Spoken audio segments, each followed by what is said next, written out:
Welcome to new TV Telugu. మాజీ ముఖ్యమంత్రి YSR Congress party అధినేత వైఎస్ జగన్మోహన్ రెడ్డి సహా మరో 8 మంది వైసీపీ నేతలపై గుంటూరులోని నల్లపాడు పోలీస్ స్టేషన్లో కేసు నమోదైంది. ఎమ్మెల్సీ ఎన్నికల కోడ్ అమల్లో ఉందని అధికారులు హెచ్చరించినా పట్టించుకోకుండా గుంటూరు మిర్చి యార్డ్లో వైసీపీ నాయకులు కార్యక్రమం నిర్వహించడంపై ఈ కేసు నమోదైనట్లు తెలుస్తోంది. నిబంధనలకు విరుద్ధంగా పర్యటించిన వైఎస్ జగన్ తో పాటు ఆ పార్టీ నేతలు కొడాలి నాని, అంబటి రాంబాబు, ఆళ్ల అప్పిరెడ్డి, నందిగం సురేష్, పిన్నెలి తదితరులపై కేసులు నమోదు చేసినట్లు పోలీసులు చెబుతున్నారు.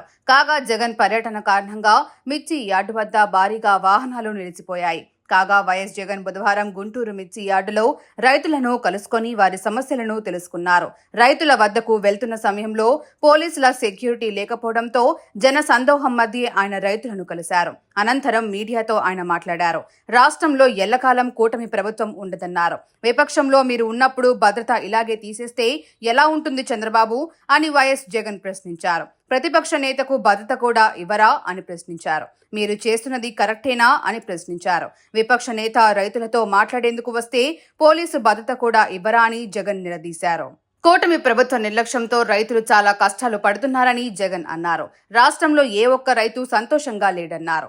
ఏ పంటకు గిట్టుబాటు ధర లేకుండా పోయిందన్నారు. గతంలో వైసీపీ ప్రభుత్వం రైతులకు అన్ని విధాలుగా అండగా నిలిచిందన్నారు. కూటమి పాలనలో రైతులు బతికే పరిస్థితి లేదని విమర్శించారు. మరోవైపు గుంటూరు మిర్చి యార్డులో జగన్ వ్యవహరించిన తీరుపై మంత్రులు, టీడీపీ నేతలు విమర్శలు గుప్పిస్తున్నారు. రాష్ట్ర వ్యాప్తంగా ఏ పంట తీసుకున్నా కూడా కందులు గాని, మినుము గాని, పెసరు గాని, టమాటో గాని, పత్తి గాని, ఇలా ఏ పంట తీసుకున్నా కూడా రైతులకు గిట్టుబాటు ధరలు రాని పరిస్థితి ఈ రోజు ఈ రాష్ట్రంలో కనిపిస్తా ఉంది. మరోవైపున చూస్తే చంద్రబాబు నాయుడు గారు రైతులను దళారీలకు అమ్మేసిన పరిస్థితి కనిపిస్తా ఉంది. ఈరోజు వైఎస్ఆర్సీపీ ప్రభుత్వ హయాంలో రైతు జీవితంలో వెలుగులు చూడడానికి ప్రవేశపెట్టిన సంస్కరణలన్నీ కూడా ఈరోజు అన్ని కూడా కనపడకుండా పోయే పరిస్థితిలోకి వచ్చాయి. ఈరోజు గ్రామాలలో ఆర్బీకే వ్యవస్థ ఈరోజు గ్రామాలలో నిర్వీర్యమైపోయిన పరిస్థితి. ఈ క్రాప్ వ్యవస్థ నిర్వీర్యమైపోయిన పరిస్థితి. ఈరోజు గ్రామాలలో రైతులను చేయి పట్టుకొని నడిపించే ఈ ఆర్బీకే వ్యవస్థ ద్వారా గతంలో పంటలు కొనుగోలు జరిగేటివి.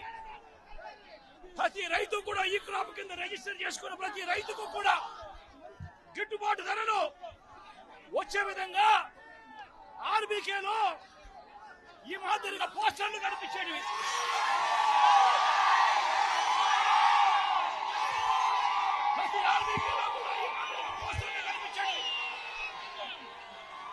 ఈ గిట్టుబాటు ధరల కంటే కూడా తక్కువ రేటుకు ఏ రైతు అమ్ముకోవాల్సిన పరిస్థితి వచ్చేది కాదు. ఒకవేళ అమ్ముకోవాల్సిన పరిస్థితి ఏ రైతుకైనా ఉంటే ఆ రైతు ఆర్బీకేకి వచ్చి రిజిస్టర్ చేసుకుని 1907కు ఫోన్ చేస్తే చాలు, ఆ రైతులకు వెంటనే ప్రభుత్వం జోక్యం చేసుకుని పంటలు కొనుగోలు చేసే పరిస్థితి. ఆ రోజుల్లో ధాన్యం ప్రొక్యూర్మెంట్ కు 65,000 కోట్ల రూపాయలు ఖర్చు చేసి ధాన్యం కొనుగోలు రాష్ట్ర ప్రభుత్వం రైతులకు గిట్టుబాటు ధర ఇప్పించే కార్యక్రమం చేస్తే ఈ రోజు ధాన్యం కొనుగోలులో ఏ రైతుకు కూడా కనీస ధర రాలేదు. ప్రతి ఇతర పంటల కొనుగోలుకు వైఎస్ఆర్సీపీ ప్రభుత్వ హయాంలో 7,000 కోట్ల రూపాయల పైచీలకు ఇతర పంటల కొనుగోళ్ల కోసం ఖర్చు చేసి ప్రతి రైతును కూడా ఆదుకున్న పరిస్థితి మా ప్రభుత్వంలో ఉంటే ఈ రోజు రైతులకు గిట్టుబాటు ధర ఇప్పించాలన్న ఆలోచన లేదు. ఆర్బీకేల ద్వారా కొనుగోలు చేయాలి అన్న ఆలోచన లేదు. ఒక నెంబర్ ఫోన్ కొడితే చాలు ప్రభుత్వం స్పందిస్తుందన్న నమ్మకం ఈ రోజు రైతుల్లో కూడా కరువైపోయిన పరిస్థితులు ఈ రోజు రాష్ట్రంలో కనిపిస్తా ఉన్న పరిస్థితులు.